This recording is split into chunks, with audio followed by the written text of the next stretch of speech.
భారత సైనిక స్థావరాల లక్ష్యంగా పాక్ దాడులు చేసిందన్నారు భారత విదేశాంగ భద్రతా అధికారులు. గుజరాత్లోని 36 ప్రాంతాలను లక్ష్యంగా చేసుకుని 300 నుంచి 400 డ్రోన్లతో పాక్ దాడి చేసినట్లుగా పేర్కొన్నారు.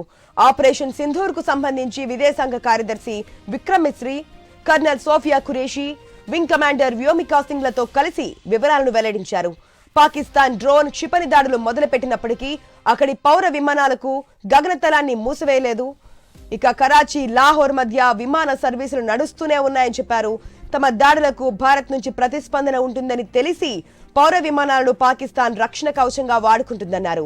ఇది భారత్ పాక్ మధ్య అంతర్జాతీయ సరిహద్దు సమీపంలో వెళ్లే విమానాలతో పాటు అక్కడి పౌర విమానాలకు సురక్షితం కాదని పేర్కొన్నారు. అంతర్జాతీయ విమానాలను దృష్టిలో ఉంచుకొని భారత వాయుసేన పూర్తి సంయమనంగా వ్యవహరించిందన్నారు. पाकिस्तान का गैर जिम्मेदाराना व्यवहार फिर से सामने आया। 7 मई 2025 को रात 8:30 बजे एक असफल अकारण ड्रोन और मिसाइल हमला करने के बावजूद पाकिस्तान ने अपना नागरिक हवाई क्षेत्र बंद नहीं किया। पाकिस्तान अपने नागरिक विमानों को ढाल के रूप में इस्तेमाल कर रहा है, जबकि उसे अच्छी तरह से पता है कि भारत पर उसके हमले से हवाई रक्षा की तीव्र प्रतिक्रिया होगी। ये भारत और पाकिस्तान के बीच अंतर्राष्ट्रीय सीमा के पास उड़ान भरने वाले अंतर्राष्ट्रीय उड़ानों सहित नागरिक विमानों के लिए सुरक्षित नहीं है। यहाँ स्क्रीन शॉट में पंजाब सेक्टर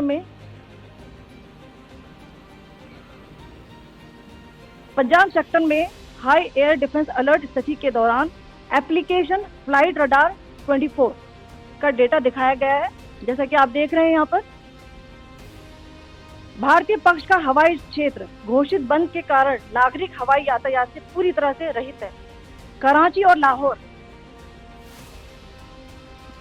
के बीच के हवाई अड्डे मार्ग पर नागरिक एयरलाइंस उड़ान भर रही है। हाई अलर्ट किया गया है विमान फ्लाइनेस एविएशन का एयरबस C-20, जैसा कि आप यहाँ देख रहे हैं, जो कि शाम को 5:50 बजे दमम से शुरू हुआ और रात को 9:10 बजे लाहौर में उतरा। ये सारा डिटेल्स आप यहाँ देख रहे हैं।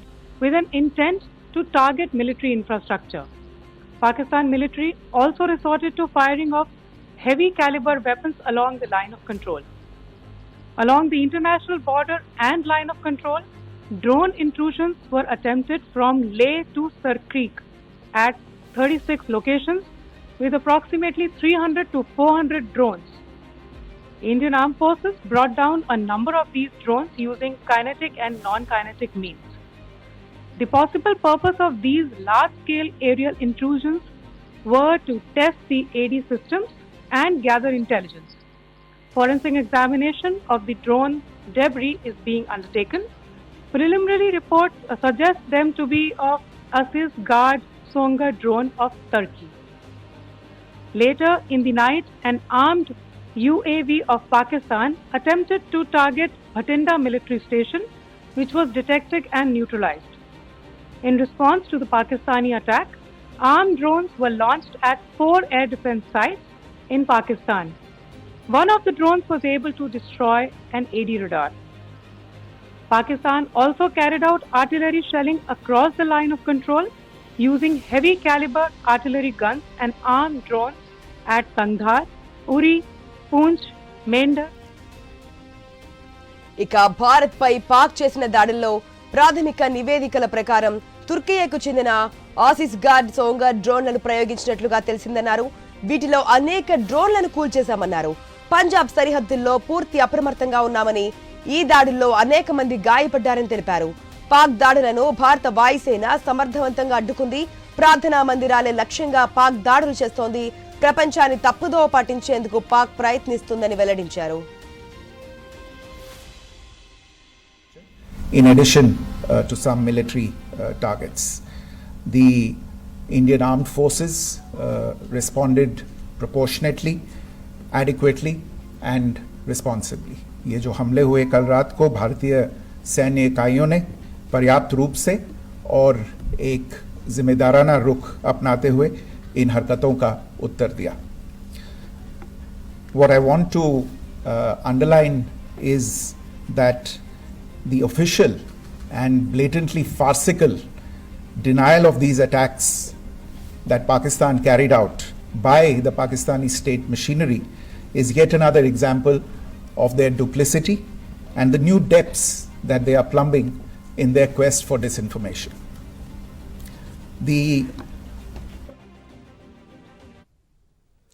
అయితే పహల్గాం దాడి తర్వాత ఆపరేషన్ సింధూర్ కు మనం చెప్పడం జరిగిందో భారత్, దానికి ప్రతిదాడి చేస్తున్నటువంటి పాక్ భారత్ అయితే ధీటుగానే బదిలిస్తూ వస్తోంది. పాక్ డ్రోన్ అటాక్లను సమర్థవంతంగా తిప్పికొట్టడమే కాదు, భారత్ ఈసారి ఎదురు దాడులకు కూడా దిగుతున్నటువంటి సిచ్యువేషన్. పాక్లోని ప్రధాన నగరాలైన లాహోర్, రావల్పిండి, ఇస్లామాబాద్ పై దాడులు చేసింది. జలాల్పూర్లోనూ భారత్ డ్రోన్ల దాడి చేసినటువంటి సిచ్యువేషన్. రావల్పిండిలో వరుసగా 5 చోట్ల భారీ పేలుళ్లు జరిగాయి. అదేవిధంగా పెషావర్లోనూ కూడా భారీ పేలుళ్లు జరిగినటువంటి సిచ్యువేషన్ మనకు కనిపించింది. సిర్సాలో పాక్ బాలిస్టిక్ మిసైల్ ను భారత్ నేలకూల్చింది. ఎయిర్ టు సర్ఫేస్ మిసైళ్లతో భారత్ ఎదురుదాడి చేసింది. అదేవిధంగా రావల్పిండి ఎయిర్ బేస్ పై కూడా మిసైళ్లతో భారత్ దాడి చేసింది. భారత దెబ్బకు పాక్ అన్ని విమానాలను రద్దు చేసింది. ఎయిర్పోర్ట్స్ అన్ని కూడా లాక్డౌన్ పెట్టింది. అదేవిధంగా ప్రయాణికులు ఎవరున్నారో వారిని ఇంటికి కూడా పంపిస్తున్నటువంటి సిచ్యువేషన్. ఇప్పటి వరకు మనం చూసుకుంటే ఏదైతే అసలు ఎందుకు పహల్గాం దాడి తర్వాతే కదా ఆపరేషన్ సింధూర్ అనేది చెప్పడం జరిగింది. ఆ సింధూర్ ఆపరేషన్కి సంబంధించి ప్రతిదాడి తీర్చుకోవడానికి పాకిస్తాన్ ఈ విధంగా రోజు కవ్వింపు చర్యలు కావచ్చు, సామాన్య ప్రజానిక ఉన్నటువంటి ప్లేసెస్ని టార్గెట్గా చేసుకొని డ్రోన్లు, మిసైల్స్తో అటాక్ చేస్తున్నటువంటి సిచ్యువేషన్. సో ఏ డ్రోన్లు ఉపయోగించినా సరే భారత్ తిప్పికొడుతూ ఉంటుంది. దీనికి సంబంధించి మనం గత 3 రోజుల నుంచి మాట్లాడుతున్నాం. నిన్న కూడా మనం మాట్లాడుకున్నాము. కొంతమంది అనలిస్టులు, రిటైర్డ్ ఆర్మీ ఆఫీసర్స్ కూడా చెప్పిన దాన్ని బట్టి పాకిస్తాన్కి ఉన్నటువంటి ఆర్థిక వ్యవస్థ లేదంటే ఉన్నటువంటి సిచ్యువేషన్ బట్టి వెనకడుగు వేసే పరిస్థితి కనిపిస్తోంది. లేదంటే ఇక్కడతో ఫుల్ స్టాప్ పెట్టే అవకాశం ఉంది.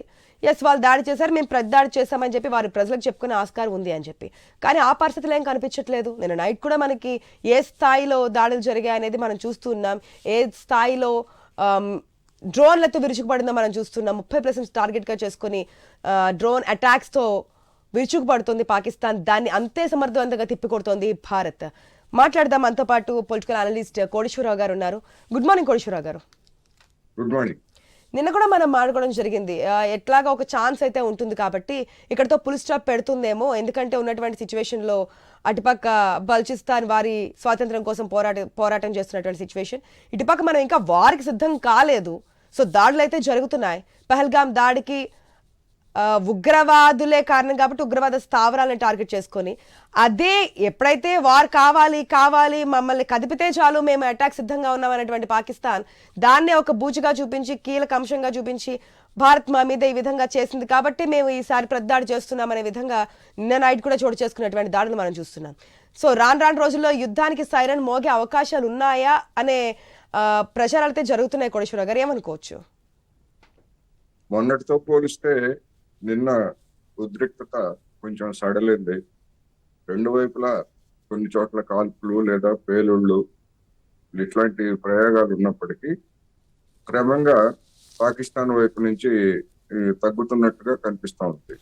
ఎందుకు అంటే ఇవాళ వచ్చినటువంటి వార్తల ప్రకారం పాకిస్తాన్ ప్రయోగించినటువంటి డ్రోన్లలో ఆయుధాలు లేవు అనేటువంటి ఒక అంశాన్ని మీడియాలో పేర్కొన్నారు. అది నిజమా కాదా అనేటువంటిది ఇంకా నిర్ధారించుకోవాల్సింది.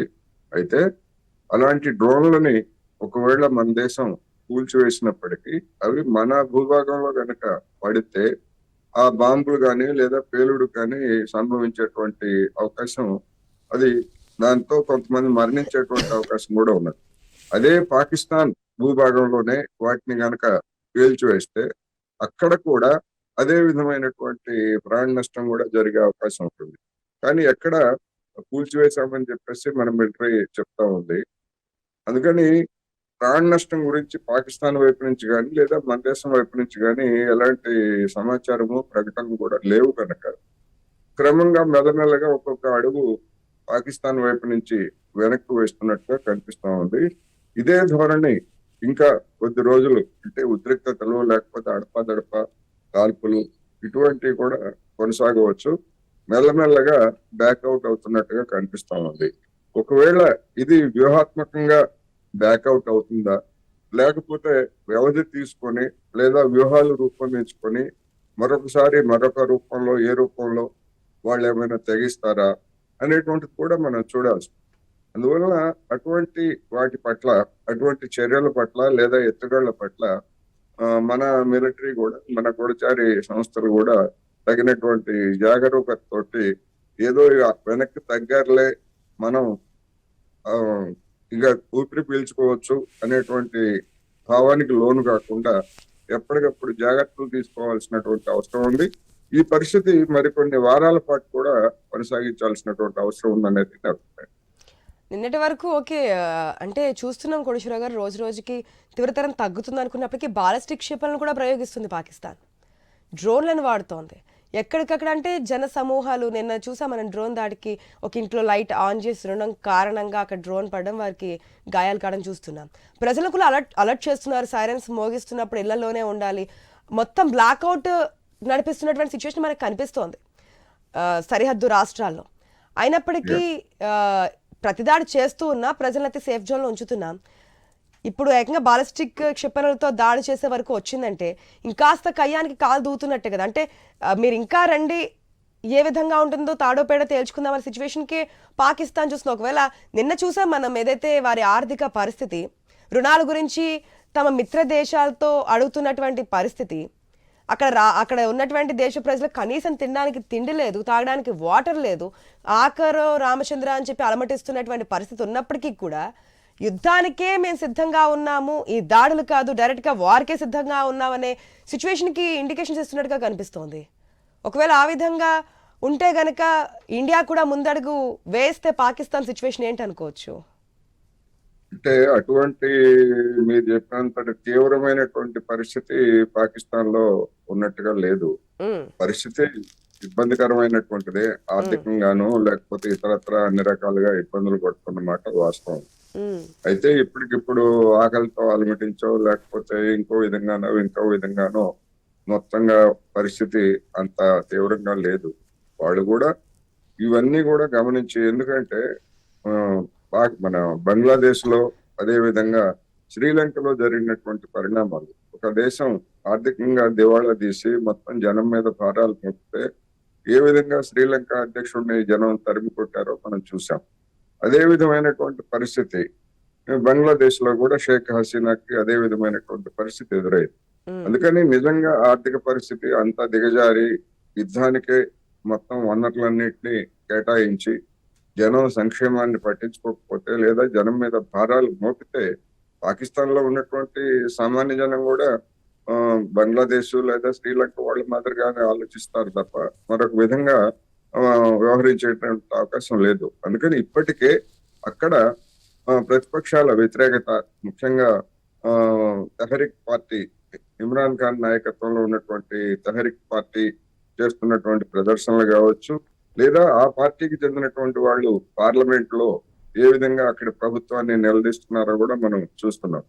రెండో వైపున బెలూచిస్తాన్ ఉగ్రవాదులు దాడులను కూడా తీవ్రం చేస్తున్నారు. అయితే బెలూచిస్తాన్ తీవ్రవాదుల గురించి వస్తున్నటువంటి కథనాలన్నింటినీ మనం యాస్టీజ్ గా తీసుకోకూడదు అనేది నా అభిప్రాయం. ఎందుకంటే మన దేశంలో కూడా ఛత్తీస్గఢ్ బస్తర్ కేంద్రంగా ఉన్నటువంటి మావోయిస్టు ఉగ్రవాదులు దండకారణ్యంలో మేము ప్రభుత్వాన్ని ఏర్పాటు చేశాము, రెడ్ కారిడార్ ఏర్పాటు చేశామని చెప్పేసి గొప్పలు చెప్పుకున్నటువంటిది, లేదా ప్రపంచ మీడియాలో అదే కొన్ని సందర్భాల్లో ఓహో వీళ్ళు ఇక్కడ మావోయిస్టులు మొత్తం భారతదేశంలో ఒక రెడ్ కారిడార్ ఏర్పాటు చేశారనే పద్ధతుల్లో కొంతమంది నిజమే అని నమ్మినటువంటి పరిస్థితి కూడా ఉన్నది.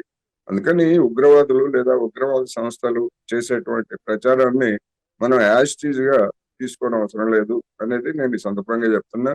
బెలూచిస్తాన్ లో ప్రాబ్లం ఉన్నమాట వాస్తవం.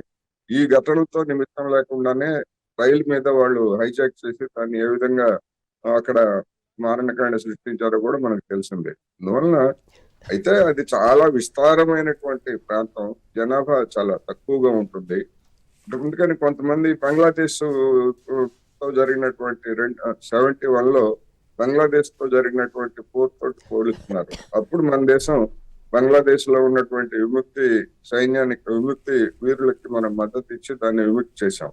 అదే విధంగా ఇప్పుడు బెలూచిస్తాన్ లో కూడా మనం చేయాలని చెప్పేసి కొంతమంది చెప్తున్నారు. సరే, చెప్పేటువంటి వాళ్ళ అభిప్రాయాలను మనం కాదనలేం, కానీ వాళ్ళకి వాస్తవ పరిస్థితి లేదా భౌతిక పరిస్థితుల మీద అవగాహన ఉన్నట్లేదు. ఏదో బంగ్లాదేశ్ అంటే మన సరిహద్దు పక్కనే, దాటితే బంగ్లాదేశ్ లోకి వెళ్తాం. కానీ బెలూచిస్తాన్ అటువంటిది కాదు. సముద్రం మీద నుంచి మనం కొన్ని వందల కిలోమీటర్లు వెళ్ళి, అంత దూరం వెళ్ళి సస్టైన్ చేసి ఇవన్నీ కూడా చేయటం అంటే అది మామూలు విషయం కాదు. అది కూడా కొండలు గుట్టలు ఉన్నటువంటి వ్యవహారం అది. అందుకని సరే, ఎవరి అభిప్రాయాలు వాళ్ళు చెప్తారు. ఇటువంటి సందర్భంగా అలా చెప్పడమే దేశభక్తి అనేటువంటి వాళ్ళు కూడా కొంతమంది ఉన్నారు. ఏమైనప్పటికీ నిన్నటితో పోలిస్తే లేదా మొన్నటితో పోలిస్తే క్రమంగా ఉద్రిక్తతలు తగ్గుతున్నాయి. ఇదే విధంగా మరో కొద్ది రోజులు ఇట్లాంటి చిన్న చిన్న ఘటనలతోటి పాకిస్తాన్ మెల్లగా వెనక్కు వెళ్ళొచ్చు అనేది ఒకటైతే, రెండోది నిన్న అంతా మన మీడియాలో పెద్ద ఎత్తున పాకిస్తాన్ కి IMF సాయం గురించి, లేదా మేము భారత్ తో యుద్ధం కారణంగా మాకు నష్టాలు వస్తున్నాయి, సాయం చేయండి అని చెప్పేసి పాకిస్తాన్ వేడుకున్నది అని చెప్పేసి పెద్ద ఎత్తున ప్రచారం సాగింది. అయితే అది ఎంత వాస్తవం కాదనేది మనం గమనించాలి. దాంతో నిమిత్తం లేకుండానే, ఈ యుద్ధంతో నిమిత్తం లేకుండానే $700 కోట్ల మాకు సాయం కావాలని చెప్పేసి ఎప్పుడో పాకిస్తాన్ IMF ని అడిగింది. దానిలో భాగంగానే నిన్న ఒక $100 కోట్ల సంబంధించి ఒక కిస్తీ ఇవ్వడానికి నిన్న సమావేశమైంది. ఆ సమావేశంలో IMF ఇవ్వడానికి నిర్ణయించింది. అందుకని మనం మన మీడియాలో లేదా సోషల్ మీడియాలో చేసేటువంటి ప్రచారాలకి వాస్తవానికి ఎంత తేడా ఉన్నదో IMF ఉదంతం మనకి స్పష్టం చేసింది. మొత్తం $250 కోట్ల మేరకు అన్ని రకాల, అంటే కొత్త రుణాలు గాని పాత రుణాలు గాని ఇవ్వడానికి IMF అంగీకరించిందనేటువంటి వార్త మనకు తెలిసిందే. అయితే భారత్ అభ్యంతరం తెలిపింది. ఈ సొమ్మని ఉగ్రవాదులకి కేటాయిస్తారు, వాళ్ళకి అందజేస్తారు అని. కానీ దాన్ని ఏమి IMF సమావేశం ఏమి ఖాతరు కూడా చేయలేదు అనేది కూడా మనం అర్థం చేసుకోవాలి. ఇప్పుడు ప్రపంచ దేశాలు యుద్ధం వస్తే మన దేశాలకే కాదు, పక్కన దేశాలకు కూడా ఆ యొక్క ప్రభావం కనిపిస్తుంది కదా. కోటేశ్వర గారు, లాస్ట్లో మనం చూసాం ఏదైతే యుక్రెయిన్ వార్ జరిగినప్పుడు కానీ ఇవన్నీ కూడా కొన్ని ఎగుమతులు దిగుమతులు ఈ ఎఫెక్ట్ అనేది మనకు క్లియర్ కట్గా కనిపిస్తూ ఉంటుంది. సో ప్రపంచ దేశాల నుంచి వస్తున్న ఇండికేషన్స్ మనం చూస్తున్నాం. మెయిన్గా US గురించి నేను మాట్లాడుకున్నాం, కానీ కొన్ని దేశాలు పాకిస్తాన్కి సపోర్ట్ చేస్తున్నాయి, ఆ యొక్క ఆయుధాలనే వాడుకుంటున్నాయి, ఆయుధాలు ఫెయిల్ అవుతున్నాయి అనేది కూడా మనం చూస్తున్నాం. సో ఇటువంటి సిచ్యువేషన్లో ఏదైనా ఒక దేశం ముందడుగు వేసి, నిన్న మనం మాట్లాడుకున్నాం, ఏదైనా ఒక దేశం వచ్చి సద్దు మణిగించే ప్రయత్నం చేస్తే అదే సాగ్గా చూపించి ఓకే మీ మాట విని మేము వెనక్కి తగ్గుతున్నాం అనే విధంగా పాకిస్తాన్ ముందుకెళ్ళే అవకాశం ఉంటుంది అని చెప్పి. సో ఇప్పుడున్నటువంటి కండిషన్లో అట్లా ఏదైనా ముందుకొచ్చి స్టెప్ తీసుకునే అవకాశం ఉందనుకోవచ్చా? ఇప్పుడు పాకిస్తాన్ కి ఆయుధాలు అందజేస్తున్నారు అనేటువంటిది ఒక ప్రచారం కొత్తగా రంగంలోకి తీసుకొచ్చినటువంటి అంశం. అది పూర్తి వాస్తవం కాదు. పూర్తి వాస్తవం అంటే పాకిస్తాన్ అనేటువంటిది ఆయుధాలు ఎప్పటి నుంచో కొనుగోలు చేస్తా ఉంది. ఎవరు అమ్మితే వాళ్ళ దగ్గర కొనుగోలు చేస్తా ఉంది. అమెరికా దగ్గర కొనుగోలు చేస్తా ఉంది, చైనా దగ్గర కొనుగోలు చేస్తా ఉంది, రష్యా దగ్గర లేదా ఇతర ఏ దేశాల దగ్గర తనకి ఏది అవసరమో, ఏ దేశాలు ఏవి విక్రయిస్తాయో వాటిని అది కొనుగోలు చేస్తా ఉంది. అందుకని ఇప్పుడికి మనం 3 సంవత్సరాలుగా సాగుతున్నటువంటి ఉక్రెయిన్ యుద్ధాన్ని మనం పరిశీలించినప్పుడు రష్యాకి వ్యతిరేకంగా అమెరికాతో సహా మొత్తం ఐరోపా దేశాలన్నీ కూడా తమ దగ్గర ఉన్నటువంటి నిల్వలు, అంటే జాగ్రత్త కోసం పెట్టుకున్నటువంటి ఆయుధాలన్నింటినీ కూడా అక్కడికి తరలించినట్టాన్ని మనం చూసాం. ఆ విధంగా ఇప్పుడు పాకిస్తాన్ కి ఏ దేశమైనా ఇప్పటికిప్పుడు, అంటే గడిచినటువంటి 15 రోజుల్లో తలెత్తినటువంటి ఉద్రిక్తతల నేపథ్యంలో ఏ దేశమైనా పాకిస్తాన్ కి అటువంటి సాయం చేసిందా అంటే ఎక్కడా అలాంటి సాయం చేయలేదు. చేసినట్టు మన నిఘా సంస్థలు కానీ లేదా మన ప్రభుత్వం కానీ ఇంతవరకు ఏ దేశం మీద కూడా ఆరోపణలు చేయలేదు. కానీ ఉక్రెయిన్ కి ఆ విధంగా నాటో దేశ ఆయుధాలు తరలించడం అనేటువంటిది బహిరంగ రహస్యం. అక్కడ పాత సరుకు అన్నింటినీ వాళ్ళు వదిలించుకొని కొత్త వాటిని కొనుక్కున్నారనేటువంటి విమర్శలు కూడా వచ్చాయి. అందువలన ఇక్కడ కొన్ని చైనా నుంచి కొనుక్కునే సరిగ్గా పనిచేయలేదు, లేకపోతే అవి పేలలేదు, ఇలాంటివన్నీ కూడా చెప్తున్నారు. పేలకపోవచ్చు, లేదా చైనాకి సంబంధించినటువంటి నాణ్యత లేకపోవచ్చు. అది వాటిని నాణ్యత ఉంటేనే నమ్మకం కుదిరితేనే కొనుక్కుంటారు ఎవరైనా. చైనా కానీ లేదా అమెరికా కానీ మరొక దేశం కానీ మా ఆయుధాలు కొనాలని ఏమి బలవంతం ఏం చేసి బలవంతంగా అంటగట్టినవి కాదు కదా. ఇంకొక విషయం ఏంటంటే మనం గమనించాల్సింది, ఇప్పుడు చైనా వాళ్ళు మన మీద దాడి చేయడానికి లేదా మన మీద కక్ష తీర్చుకోవడానికి పాకిస్తాన్కి ఆయుధాలు విక్రయించారు అనేటువంటి ఒక ప్రచారం కూడా సాగుతుంది. ఒకవేళ అదే కనుక అయ్యేట్లయితే ప్రపంచంలో ఇవాళ 2024 ఏడాదికి సంబంధించి వచ్చినటువంటి తాజా సమాచారం మేరకు అత్యధికంగా ఆయుధాలు దిగుమతి చేసుకుంటున్నటువంటి దేశం భారత్. ప్రతి 100 ఆయుధాలలో 8.3 ఆయుధాలని మనం దిగుమతి చేసుకుంటే 4.6% ఆయుధాలని పాకిస్తాన్ దిగుమతి చేసుకుంటా ఉంది. మరి భారతదేశానికి అన్ని ఆయుధాలు ఎవరు ఇస్తున్నారు, ఎందుకు ఇస్తున్నారు, ఎవరికి వ్యతిరేకంగా భారత్ ఈ ఆయుధాలను దిగుమతి చేసుకుంటున్నది అనేటువంటి ప్రశ్న అడిగితే ఎవరైనా సమాధానం చెప్పగలరా?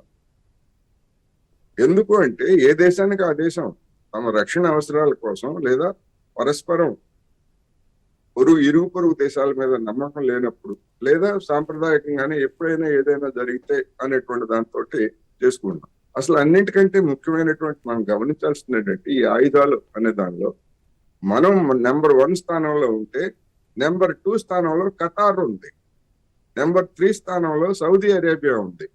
ఆ దేశాల మీద ఆ ఇరుగు పొరుగు దేశాలు ఎవరైనా దాడి చేస్తారని కానీ లేదా దాడి చేస్తే ఆ చిన్న దేశాలు లేదా వాటికి సంబంధించి ఎక్కడన్నా గతంలో ఉద్రిక్తతలు కానీ ఇరుగు పొరుగు దేశాలు లేవు. కానీ వాళ్ళు ఎందుకన్నా అంత పెద్ద మొత్తంలో ఆయుధాలు మనతో పోటీ పడి వాళ్ళు ఆయుధాలు దిగుమతి చేసుకుంటున్నారు?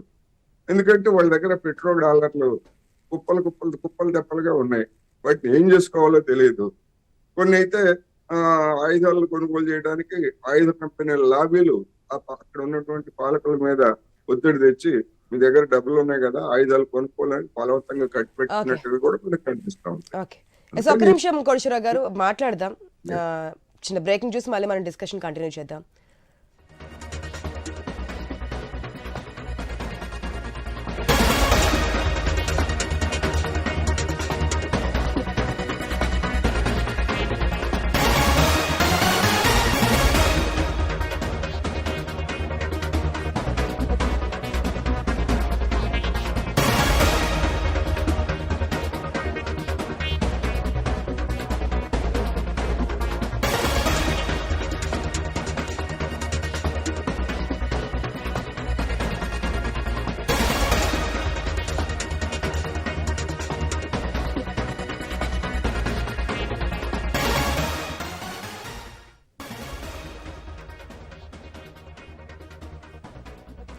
రైట్, మరొక బ్రేకింగ్ చూస్తున్నాం. శ్రీనగర్ లో దాడికి పాల్పడిన 2 పాక్ ఫైటర్ జెట్స్ ను భారత సైన్యం కూల్చివేసింది.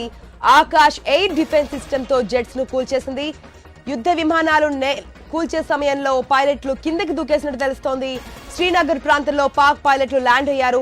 పాక్ పైలట్ల కోసం భద్రతా బలగాలు గాలింపు చర్యలు చేపట్టాయి. మన స్క్రీన్ లో కూడా చూస్తూ ఉన్నాం.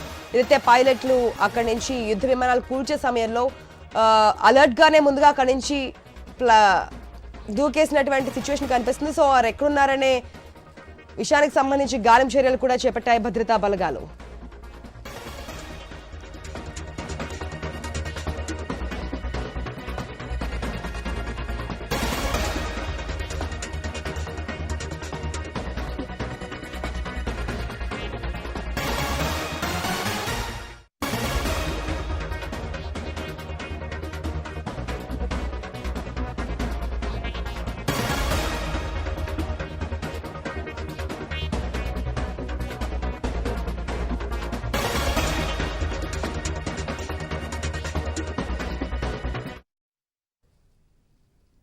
రైట్, మనం చూస్తున్నాం ఒకంత ఉధృతి తగ్గుతుంది అనుకున్నప్పటికీ కూడా నిన్నే మనం చూసుకుంటే కనుక గుజరాత్లోనే 36 ప్రాంతాలను టార్గెట్గా చేసుకుని ఈ డ్రోన్లను ప్రయోగించినటువంటి సిచ్యువేషన్. అది కూడా 1 కాదు 2 కాదు 300 నుంచి 400 డ్రోన్లను పాక్ దాడి చేసినట్లుగా తెలిసింది. ఓకే, ఎన్ని వందల డ్రోన్లతో దాడులు చేసినప్పటికీ కూడా దాన్ని నేల కరిపిస్తున్నాయి మన భద్రతా బలగాలు. మరి ఈ సిచ్యువేషన్లో రానున్న రోజులు ఏ విధంగా ఉండబోతుందనే దాని గురించే మాట్లాడుతున్నాం. మనతో పాటు డిబేట్లో జాయిన్ అయ్యారు మిట్టా నర్సయ్య గౌడ్ గారు కాంగ్రెస్ నుంచి, అదేవిధంగా మనకు బీజేపీ నుంచి ప్రేమ్ గాంధీ గారు కూడా జాయిన్ అయ్యారు. ఫస్ట్ ప్రేమ్ గాంధీ గారు నమస్తే అండి. నమస్కారం. వరుసగా త్రివిధ దళాలతో భేటీ అవుతున్నారు. వాట్ ఏం జరుగుతోంది, పాకిస్తాన్ ఏ చర్యలు చేపడుతోంది, మనం ఏ విధంగా ముందుకు వెళ్ళాలి? మొన్నటి వరకు మనం చూసుకుంటే కేవలం ఉగ్రవాద స్థావరాలనే టార్గెట్ చేసుకుంటూ ముందుకెళ్ళాం. ఆ తర్వాత వారి యొక్క ఆర్థిక వ్యవస్థను ఏ విధంగా దెబ్బతీయాలని చెప్పేసి మనం కరాచీలో పోర్ట్ విషయంలో కానీ ఇవన్నీ పేలుళ్ళు చేసినటువంటి సిచ్యువేషన్, సామాన్య ప్రజానికానికి ఎక్కడ నష్టం జరగకుండా. కానీ రోజు రోజుకి పాకిస్తాన్కి ఆ విధమైన ఫ్లెక్సిబిలిటీ లేదు. ఎందుకంటే మనం ఉగ్రవాదులను పెంచి పోషించే దేశం కాదు కాబట్టి సామాన్య ప్రజానికాన్ని టార్గెట్ చేసుకుంటూ ముందుకెళ్తుంది పాకిస్తాన్. నిన్న గుజరాత్లోనే 36 ప్రాంతాలను టార్గెట్గా చేసుకుంటూ ముందుకెళ్ళింది. డ్రోన్లు, బాలిస్టిక్ క్షిపణులతో దాడులకైతే యత్నిస్తున్నటువంటి సిచ్యువేషన్. అది ఏ స్థాయి నుంచి వచ్చినప్పటికీ కూడా మనం చూసాం. S-400తో ప్రతి ఒక్క దాడిని కూడా నేల కరిపించినటువంటి సిచ్యువేషన్ భారత్. మరి ఇటువంటి పరిస్థితుల్లో వాట్ నెక్స్ట్? ఎప్పటికైనా ఒక పులి స్టాప్ అయితే పడాలి కదా. ప్రేమ్ గాంధీ గారు అదే కోరుకుంటున్నారు. ప్రతిసారి వచ్చి ఏదో కవ్వింపు చర్యలకు పాల్పడ్డము, దాని తర్వాత సరే అని చెప్పి సర్దుమనడం, మళ్ళీ వాళ్ళకి ఏదో జ్ఞాపకం వచ్చినప్పుడు మళ్ళీ యుద్ధానికి సిద్ధం, భారత్ని ఏదో విధంగా కదపడము, రండి చూసుకుందాం, మా దగ్గర అణుబాంబులు ఉన్నాయి, ఇవన్నాయని చెప్పడం చాలానే చూస్తున్నాం. ఈసారి ఈ స్థాయిలో భారత్ కూడా రియాక్ట్ అవ్వడం చూస్తున్నాం కాబట్టి ఒక పులి స్టాప్ పెట్టే ఛాన్స్ ఏమన్నా కనిపిస్తుందా? ముందుగా ఐ న్యూస్ ప్రేక్షకులు, అలాగే వివిధ పార్టీల నుంచి ఉన్నటువంటి నాయకులకు, విశ్లేషకులకు అందరికీ నమస్కారం. అయితే ఏదేమైనా ఒక అంశం అయితే క్లియర్. గతంతో పోల్చుకుంటే ఇవాళ మనం చాలా అన్ని విషయాల్లో ముందున్నాం, దాంట్లో ఏమాత్రం సందేహం లేదు. ప్రతి దాడిని దాన్ని ధీటుగా ఢీకొంటున్నాము, తిప్పికొట్టే ప్రయత్నం చేస్తా ఉన్నాం, తిప్పు కొడతా ఉన్నాం కూడా. ఎక్కడ కూడా వెనుకడుగేసే ప్రసక్తి కూడా లేదు. మొన్న కూడా ఒక మన ఫ్లైట్ ఏదైతే జెట్ని కూడా మనం కూల్చినప్పుడు దాంట్లో కూడా దానికి సంబంధించినటువంటి వ్యక్తిని కూడా ఒకరిని మనం పాక్ బలగాలకు సంబంధించినటువంటి వారిని కూడా మనం అదుపులోకి తీసుకున్నాము. వారితో కూడా విచారణ చేస్తున్నాం. ఇప్పుడు కూడా 2-3 గాలిస్తా ఉన్నాం. పూర్తి స్థాయిలో ఎవరైతే ఉన్నారో వాళ్ళని గాలించి తీసుకొని ఏం చేయాలనుకుంటున్నారో, వాళ్ళ ఆలోచన విధానం ఏముంది, ఏమేమి ప్రయత్నాలు చేయాలనుకుంటున్నాం అనేది సేకరించేటువంటి ప్రయత్నం ముమ్మరంగా సాగుతుంది. దాంట్లో ఏమాత్రం సందేహం లేదు. అయితే ఏదేమైనా పూర్తిగా కలిసి వచ్చేటువంటి అంశం ఏంటంటే మన దగ్గర S-400 ఉండడము, అలాగే ఆకాష్ క్షిపణి అనేది అంశము మనకు కలిసి వచ్చేటువంటి అంశం. ప్రతి దాన్ని మనం ఎవరికి కూడా సామాన్యులకు కానీ ప్రజలకు కానీ ఎలాంటివి కూడా జరగకుండా ప్రయత్నాలు చేస్తాం. అయినా కానీ పాక్ మనల్ని ఇంకా రెచ్చగొట్టేటప్పుడు దేవాలయాలు కానీ స్కూల్స్ని టార్గెట్ చేసుకుంటా నిన్న శంభు దేవాలయం మీద దాడి జరిగింది. అంటే దేవాలయాలను టార్గెట్ చేసుకొని మనల్ని ఇంకా రెచ్చగొట్టేటువంటి ప్రయత్నమే చేస్తుంది తప్ప ఎక్కడ కూడా సానుకూలంగా ఇచ్చేసేటువంటి ప్రసక్తి లేదు. రోజు రాత్రి కావడంగా అక్కడ ఉన్నటువంటి జనాలు భయభ్రాంతులకు గురయ్యేటువంటి పరిస్థితి. ఈ రోజు ఏమవుతుంది, రేపేమైతే భయభ్రాంతులకి గురైతా ఉన్నాం.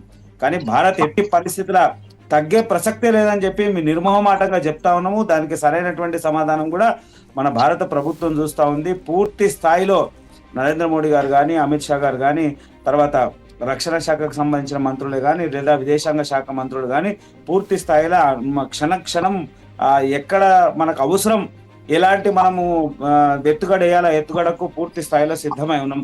దాంట్లో ఏమాత్రం సందేహం లేదు.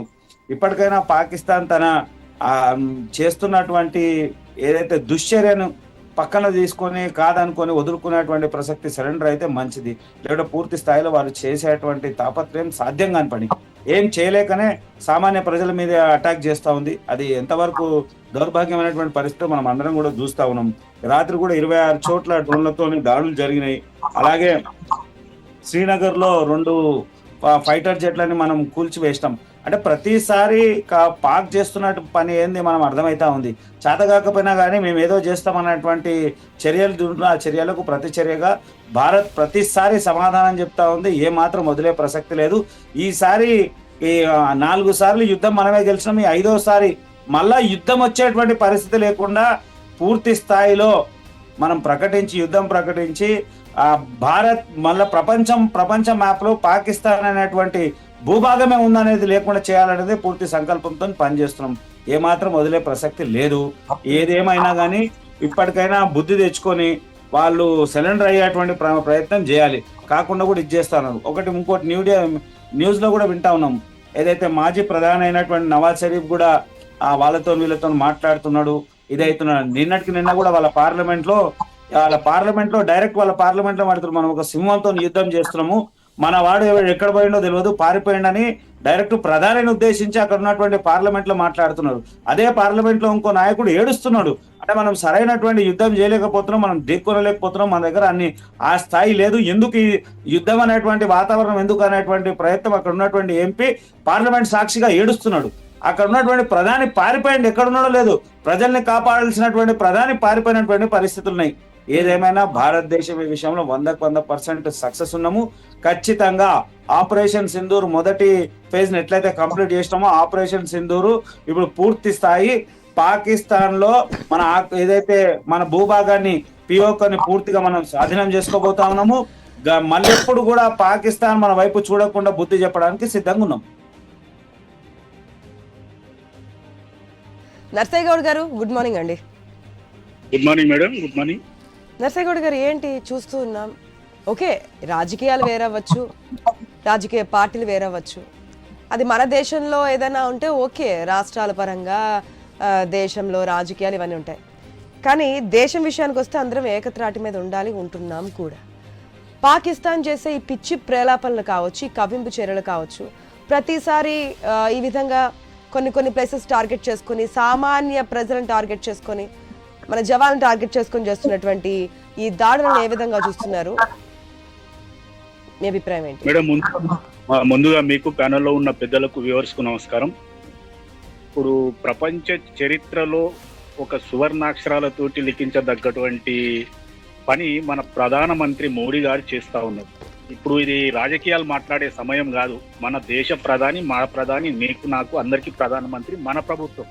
ఇలా భారత ప్రభుత్వం తీసుకుంటున్నటువంటి చర్యలు, ఆ సీక్వెన్స్, వారు కండక్ట్ చేసే మీటింగ్లు, తీసుకునే నిర్ణయాలు, ఎగ్జిక్యూట్ చేసే విధానము ప్రపంచంలో పెద్దన్న అని చెప్పుకునే అమెరికా వాళ్ళు కూడా మాట మార్చక తప్పని పరిస్థితి అయింది. ఈ రోజు ఎప్పుడైనా పాకిస్తాన్ ను కాపాడే అమెరికా వాళ్ళు ఏమంటున్నారంటే, మాకు సంబంధం లేదయ్యా, మీరు చూసుకోండి అని వదిలేసుకున్నారు. అంటే ప్రపంచములో పాకిస్తాన్ ఏకాకి అయినటువంటి సందర్భం తీసుకొచ్చినటువంటి మన ప్రధానమంత్రి గారికి మనం ఏం చెప్పినా తక్కువే. రెండో ముఖ్యమైన విషయం ఏంటంటే, ఈ పహల్గామ్ లో 26 మందిని చంపిన తర్వాత ప్రతీకార చర్య తీసుకుంటామని తెలుసు, కానీ ఈ రేంజ్ లో తీసుకుంటామని కూడా మన భారత ప్రజలు కూడా అనుకోలేదు.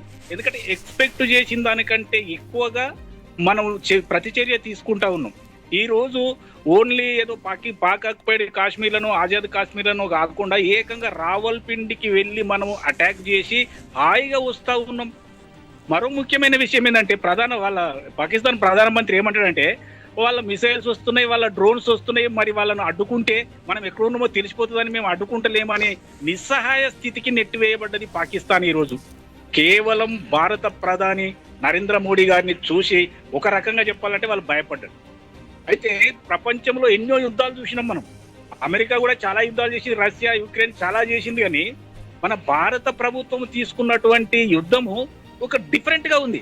ఎందుకంటే మొత్తము పాకిస్తాన్ కు ఉన్నటువంటి అన్ని అవకాశాలను క్లోజ్ చేసుకుంటూ వచ్చింది. వాటర్ బాంబ్ వేసింది, తర్వాత విదేశాలతోటి తీసుకున్నటువంటి అంటే ఆ రిలేషన్స్ కు సంబంధించిన బాంబ్ వేసింది, ఏరోస్పేస్ కు సంబంధించిన ఒక్కటి కూడా అన్ని నట్ అండ్ బోల్టులు టైట్ చేసి పాకిస్తాన్ మోకాళ్ళ మీద కూర్చొని భారత ప్రభుత్వం దగ్గర మోకరిల్లవలసిన పరిస్థితికి తీసుకొచ్చినటువంటి మన ప్రధానమంత్రికి మనం శుభాకాంక్షలు కాదు, ఏం చెప్పినా తక్కువే. మరొక ముఖ్యమైన విషయం మీ దృష్టికి తీసుకొచ్చేది ఏంటంటే, ఇంతకు ముందు అమెరికా కానీ ఈ సూపర్ పవర్స్ ఏదైతే ఉందో చైనా కానీ వీళ్ళందరూ ఏమనుకునే వాళ్ళంటే, ఆ భారతదేశం మా అంటే ఏం చేస్తుంది, ఏదో 4 ఆర్టిలరీలు పెడుతుంది, 4 బుల్లెట్ కాలుతుంది, ఒక విమానంతో ఒక 2 బాంబులు వేసి సపరేట్ కూకుంటుంది, అంతకంటే ఈ భారత ప్రభుత్వం ఏం చేస్తుందని ఒక చులకన భావం ఉంటుండే వీళ్ళకు. ఈ రోజు మన దగ్గర ఉన్నటువంటి ఆయుధాలను చూసి, వాటిని ఉపయోగించే విధానము చూసి, మనము తీసుకుంటున్నటువంటి చర్యలను చూసి ఈ రోజు సూపర్ పవర్ గా ఎదిగినమని పెద్దన్న అమెరికానే కాదు, చైనా కాదు, అందరూ కూడా ఖచ్చితంగా ఒప్పుకోవాల్సిన పరిస్థితికి వచ్చింది. ఈ యుద్ధము మనం తీసుకున్నటువంటి విధానము, నిర్వహిస్తున్నటువంటి విధానం.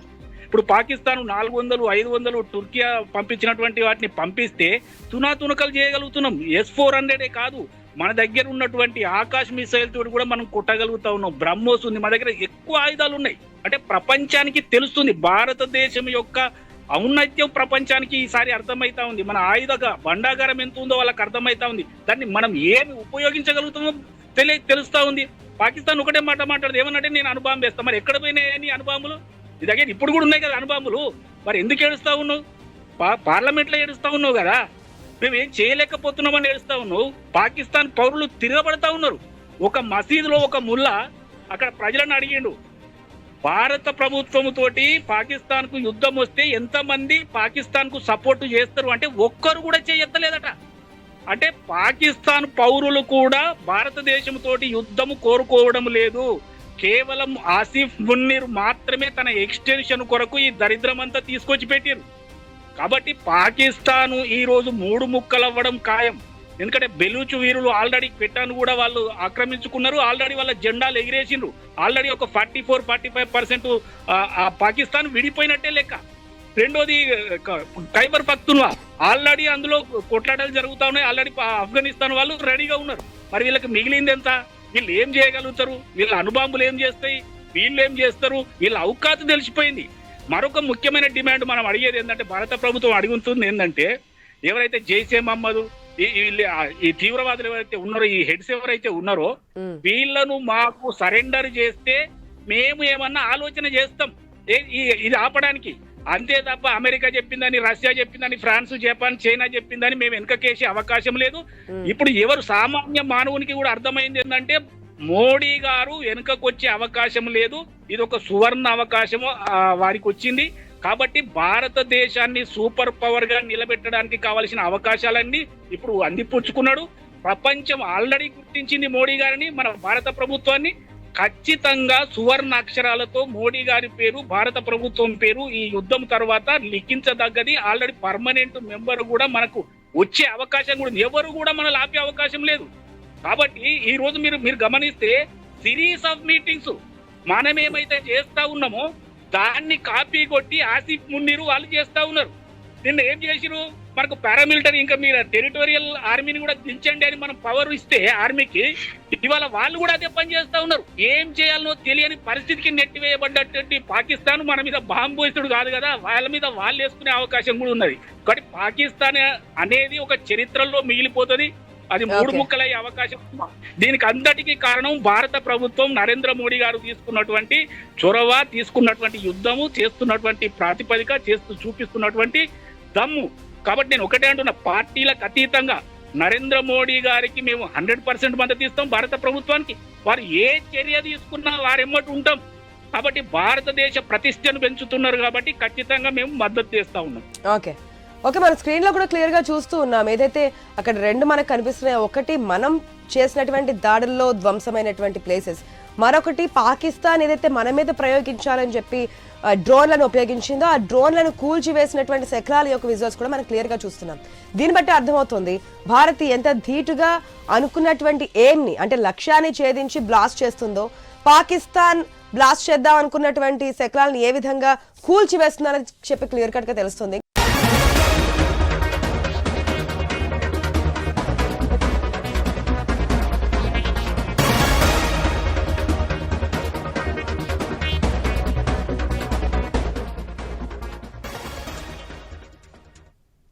రోజు మనం బ్రేక్ కి ముందు చెప్పుకున్నట్టుగా మనకి ఇక్కడ 2 విండోస్ కనిపిస్తున్నాయి. ముందు దీని గురించి ఎక్స్ప్లెయిన్ చేసిన తర్వాత మళ్ళీ మనం డిబేట్లోకి వెళ్దాం, అనేక విషయాల్ని చర్చించుకుందాం.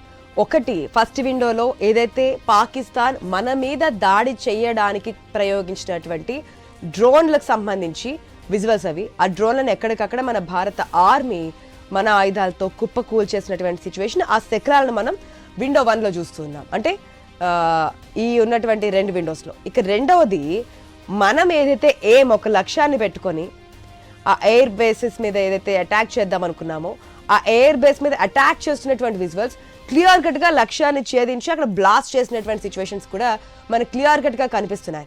సో మన టార్గెట్ ఇక్కడ ఒకటే, వారి యొక్క ఆర్థిక వ్యవస్థను కుప్పకూల్చాలి, పాకిస్తాన్ కి బుద్ధి రావాలి.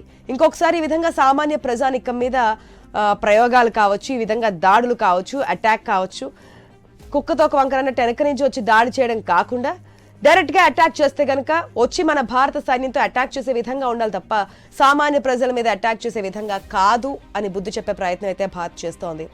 తన దగ్గర ఉన్న ఆయుధాలని కానీ తన దగ్గర ఉన్నటువంటి బలాన్ని కానీ చూపించుకునే ప్రయత్నం చేస్తుంది పాకిస్తాన్, కానీ విఫలం అవుతూ ఉంది. ఎక్కడికక్కడ మన ఇండియన్ ఆర్మీ దగ్గర ఉన్నటువంటి ఆయుధాలతో, ఉన్నటువంటి టెక్నాలజీతో ఎక్కడున్నాయి, ఏ విధంగా వస్తున్నాయి, ఇవన్నీ కూడా క్లియర్ కట్గా చూసుకొని ఎక్కడికక్కడ నేలమట్టం చేస్తున్నటువంటి సిచ్యువేషన్.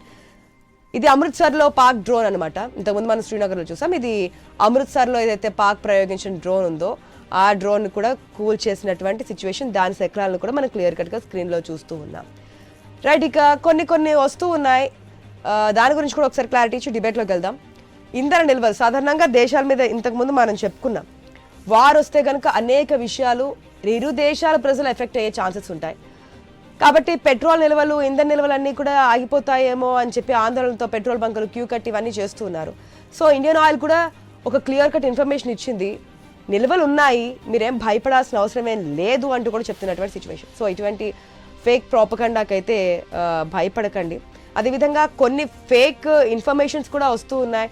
పాకిస్తాన్ మనకు సంబంధించిన డ్రోన్లను కూల్చివేసింది, లేదంటే పాకిస్తాన్ మనం అటాక్ చేస్తున్నప్పుడు మన మిసైల్స్ని అడ్డుకుంది, ఇవన్నీ కూడా చూస్తున్నాం. కానీ అవన్నీ కూడా ఫేక్ న్యూస్. ఏది ఫేక్, ఏది రియల్ అనేది తెలుసుకోండి. రియల్ న్యూస్ గురించి చూస్తున్నానండి ఐ న్యూస్. రైట్, ఇక డిబేట్కి వెళ్దాం. బట్ కోటేశ్వరరావు గారు, ఇంతకుముందు మనం మాట్లాడుకున్నాము, పార్టీలకు అతీతంగా కాంగ్రెస్ పార్టీ నుంచి బీజేపీ నుంచి కూడా మాట్లాడారు. ఏదైనా ఒకటే లక్ష్యం, మన సామాన్య ప్రజానికం సేఫ్గా ఉండాలి, మన వ్యవస్థ కరెక్ట్గా ఉండాలి. ఒకవేళ మా జోలికి వస్తే కనుక ఈసారి ఏ విధంగా ఉంటుందో మీకు రుచి చూపిస్తామనే ఒక వైఖరి అయితే స్పష్టంగా కనిపిస్తోంది ఈసారి మన భారత్ గవర్నమెంట్ నుంచి.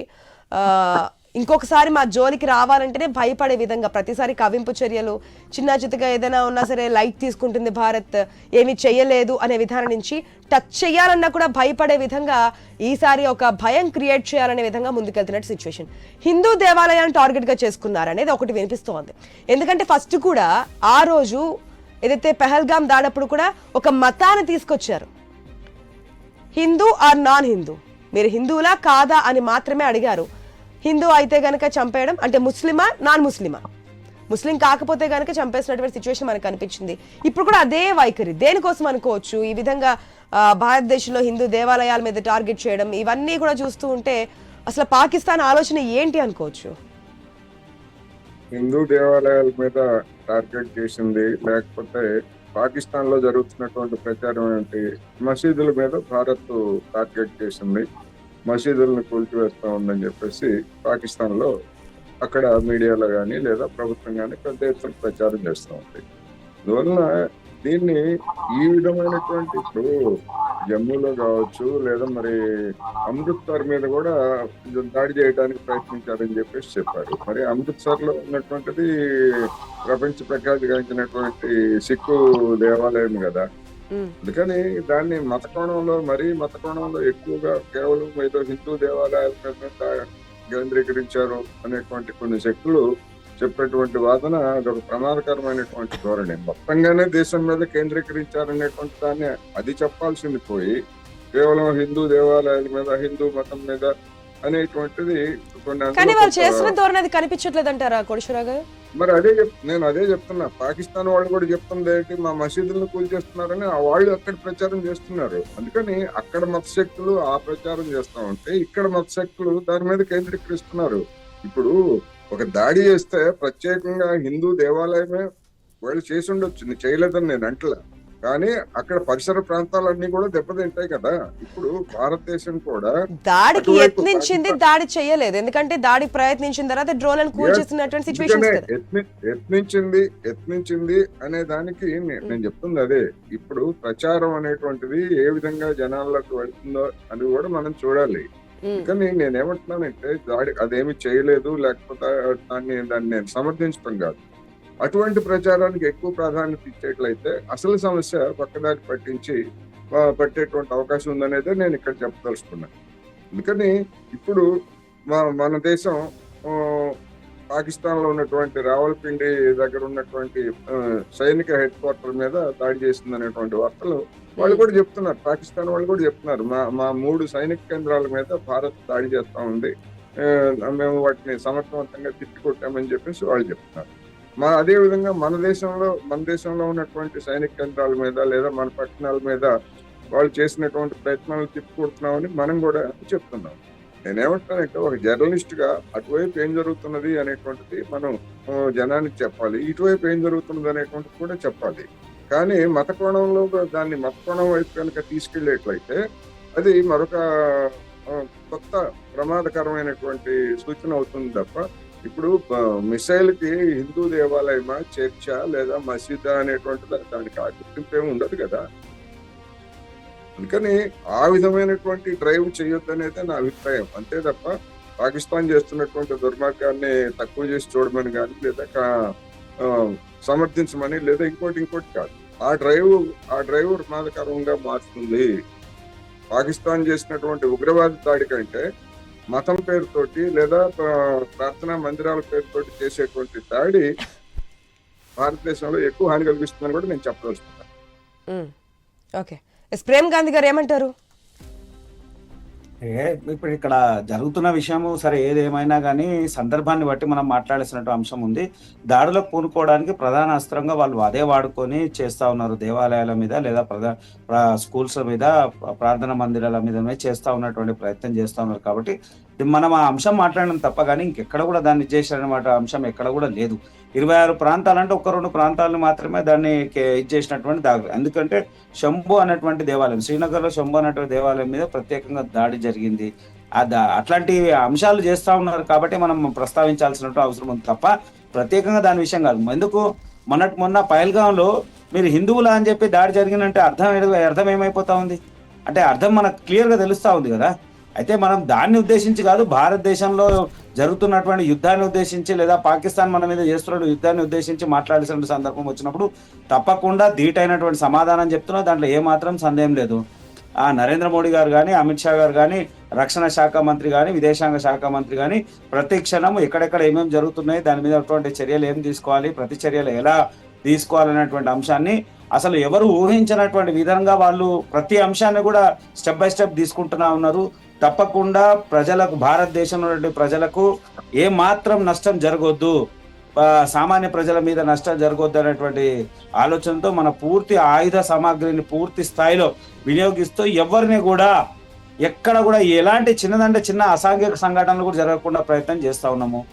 మీరు చూస్తూ ఉండొచ్చు. సో రాత్రి సాయంత్రం 7-8 గంటల నుంచి ఉదయం 6 గంటల వరకు పాక్ చేస్తున్నటువంటి దుశ్చర్య ప్రతిదానికి కూడా సమాధానం చెప్పుకుంటూ ఉన్నటువంటి దాఖలాలు ఉన్నాయి. ఏవైతే గుజరాతే కానీ లేకపోతే పంజాబే కానీ ఆ సరిహద్దులు ఉన్నటువంటి 3,000 కిలోమీటర్లు అంతా కూడా పూర్తి మన భారత బలగాలు ఎంత బలంగా ఢీకొంటున్నాయి మనం ప్రతి క్షణం కూడా మనం చూస్తా ఉన్నాం. ఏదేమైనా పాకిస్తాన్ మరొక్కసారి మన వైపు చూడనటువంటి స్థాయిలో యుద్ధానికి సిద్ధంగా ఉన్నాము. సూపర్ పవర్ అనేటువంటి అంశాన్ని మళ్ళొక్కసారి భారతదేశంలో మన సత్తాని, మన ప్రపంచంలో భారతదేశం యొక్క సత్తాని చాటుకునేటువంటి అవకాశం వచ్చింది. కాబట్టి ఏ మాత్రం వదిలే ప్రసక్తే లేదు. ఒకవేళ ఎవరొచ్చి మాట్లాడినా, ఏ బుజ్జగింపులు జరిగినా, ఏ మాటలు జరిగినా ఆగే ప్రసక్తి లేదని పూర్తి స్థాయిగా సిద్ధంగా ఉన్నాము. ఎందుకంటే ప్రతిసారి మాట్లాడుకున్నప్పుడు మనం ఏదో సానుభూతితో, ఎందుకంటే గతంలో 3 సంవత్సరాలు 93,000 మంది పైగా సైనికులు లొంగిపోయినప్పుడు 3 సంవత్సరాలను మేపి మళ్ళా వాళ్ళకి అప్పచెప్పినాం మన మంచితనం. కానీ వాళ్ళు మన మంచితనాన్ని అలుసుగా తీసుకుంటున్నారు పాకిస్తాన్. ఈసారి వదిలే ప్రసక్తి లేదని పూర్తి స్థాయిలో సిద్ధంగా ఉన్నాము. వదిలే ప్రసక్తి లేదు. భారత సైన్యం అసలు ఎవరు ఊహించినటువంటి విధంగా, అసలు మనం కూడా ఎక్స్పెక్ట్ చేయనంత విధంగా అయితే కనుక యుద్ధానికి సరైన మోగించినట్టేనా?